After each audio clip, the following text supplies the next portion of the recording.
रात के 2 बजे हॉस्टल में लगी भूख हो या पहाड़ों की ठंडी वादियों का सफर, एक चीज जो हर भारतीय के दिल और पेट दोनों से जुड़ी है वो है हमारी अपनी 2 मिनट वाली मैगी। बचपन से लेकर आज तक हम सबने इसे मजे से खाया है। लेकिन दोस्तों, क्या आपने कभी सोचा है कि जो मैगी आपके किचन में सिर्फ 2 मिनट में बन जाती है वो असल में फैक्ट्री में कैसे बनती है? क्या सच में इसे बनाने में प्लास्टिक का इस्तेमाल होता है? मैगी के अंदर का वो जादुई मसाला आखिर किन रहस्यमयी चीजों से बनता है? और 2015 में आखिर ऐसा क्या हुआ था कि रातों रात मैगी को पूरे भारत में बैन कर दिया गया था? आज की इस वीडियो में हम आपको मैगी फैक्ट्री के अंदर का वो पूरा प्रोसेस दिखाएंगे जिसे देखकर शायद आपके होश उड़ जाएं। तो कुर्सी की पेटी बांध लीजिए, क्योंकि फैक्ट्री का ये सफर बहुत ही रोमांचक होने वाला है। दोस्तों, मैगी बनाने की शुरुआत होती है खेतों से। मैगी बनाने के लिए सबसे मुख्य चीज है गेहूं। लेकिन रुकिए, जो नॉर्मल मैगी हम खाते हैं वो सीधे गेहूं के आटे से नहीं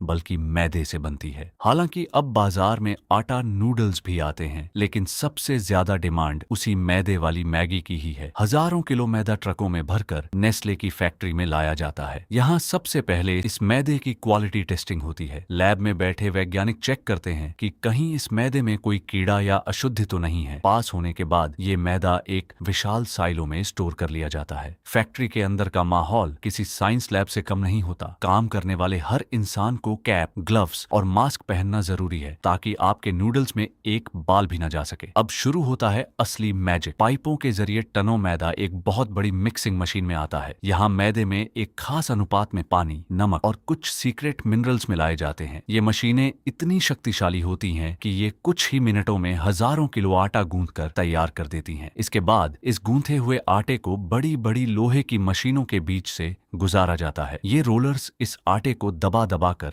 एक बहुत ही पतली शीट में बदल देते हैं। ये शीट बिल्कुल वैसी ही होती है जैसे रोटी बनाने के लिए हम लोई बेलते हैं, बस फर्क ये है कि ये शीट कई किलोमीटर लंबी होती है। अब इस लंबी शीट को स्लिटिंग मशीन में भेजा जाता है। इस मशीन में बहुत ही तेज ब्लेड लगे होते हैं जो इस आटे की शीट को पतले पतले नूडल्स के धागों में काट देते हैं। लेकिन दोस्तों, यहाँ एक बहुत बड़ा सवाल आता है। क्या आपने कभी सोचा है कि नूडल्स हमेशा टेढ़े मेढ़े ही क्यों होते हैं? वो सीधे क्यों नहीं होते? इसके पीछे एक बहुत बड़ा साइंस है। नूडल्स को घुंघराला इसलिए बनाया जाता है ताकि वो पैकेट के अंदर कम जगह लें। अगर नूडल्स सीधे होंगे तो वो पैकेट में आसानी से टूट जाएंगे। और दूसरी बात, टेढ़े मेढ़े नूडल्स पानी और मसाले को ज्यादा अच्छे से सोख पाते हैं, जिससे मैगी का टेस्ट 2 गुना हो जाता है। अब ये नूडल्स एक बहुत ही गर्म चैम्बर से गुजरते हैं जिसे स्टीमर कहते हैं। यहाँ लगभग 100 डिग्री सेल्सियस की भाप में इन नूडल्स को पकाया जाता है। आपको जानकर हैरानी होगी कि जो मैगी आप घर पर बनाते हैं वो दरअसल फैक्ट्री में पहले से ही 80% पकी हुई होती है। यही वजह है कि घर पर इसे पकने में सिर्फ 2 मिनट लगते हैं। स्टीम होने के बाद कट्टर मशीन इन नूडल्स को उन चौकोर ब्लॉक्स में काट देती है जिन्हें आप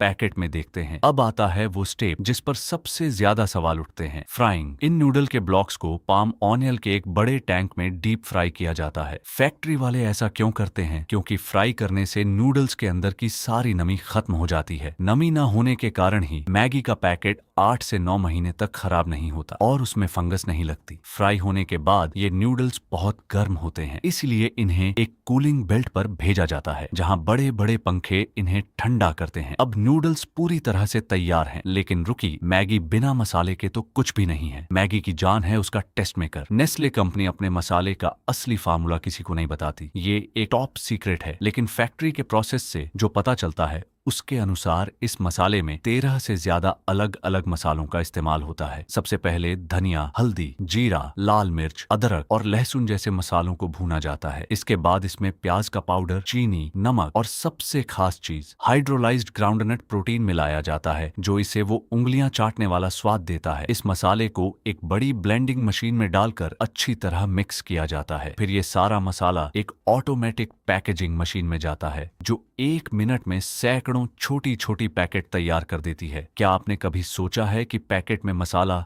हमेशा उतना ही क्यों होता है? क्योंकि मशीन में लेजर सेंसर लगे होते हैं जो हर पैकेट में बिल्कुल सटीक मात्रा में मसाला डालते हैं। दोस्तों, सब कुछ इतना भी सीधा नहीं है। साल 2015 में मैगी के इतिहास में सबसे काला दिन आया। भारत सरकार ने पूरे देश में मैगी को बैन कर दिया था। उस वक्त हर न्यूज चैनल पर बस एक ही खबर थी, मैगी में जहर है। आरोप था कि मैगी में लेड यानी सीसा की मात्रा लिमिट से बहुत ज्यादा है और इसमें MSG मिलाया जा रहा है, जो बच्चों के दिमाग के लिए बहुत खतरनाक हो सकता है। उस दौरान नेस्ले को लगभग 38,000 टन मैगी जलानी पड़ी थी, लेकिन कंपनी ने हार नहीं मानी। नेस्ले ने अपने फॉर्मूले को सुधारा, नई टेस्टिंग मशीनें लगाईं और कुछ ही महीनों बाद वी मिस यू कैंपेन के साथ धमाकेदार वापसी की। आज के समय में फैक्ट्री में क्वालिटी कंट्रोल बहुत सख्त हो गया है। पैक होने से पहले हर मैगी का पैकेट एक हाई टेक मेटल डिटेक्टर और एक्सरे मशीन से गुजरता है। अगर गलती से मशीन का कोई छोटा सा लोहे का टुकड़ा भी पैकेट में गिर गया हो तो वो मशीन उस पैकेट को तुरंत बाहर फेंक देती है। अब आखिरी स्टेज में कन्वेयर बेल्ट पर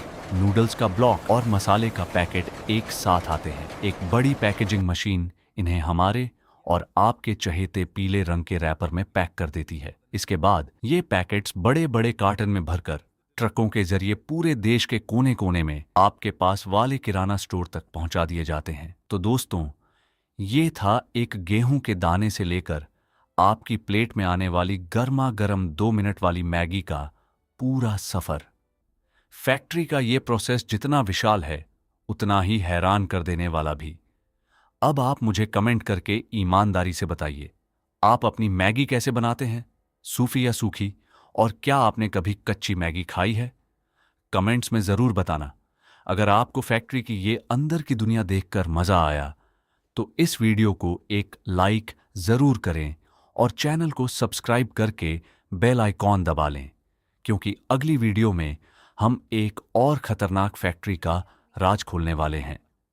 मिलते हैं अगली वीडियो में, तब तक के लिए अपना ख्याल रखें।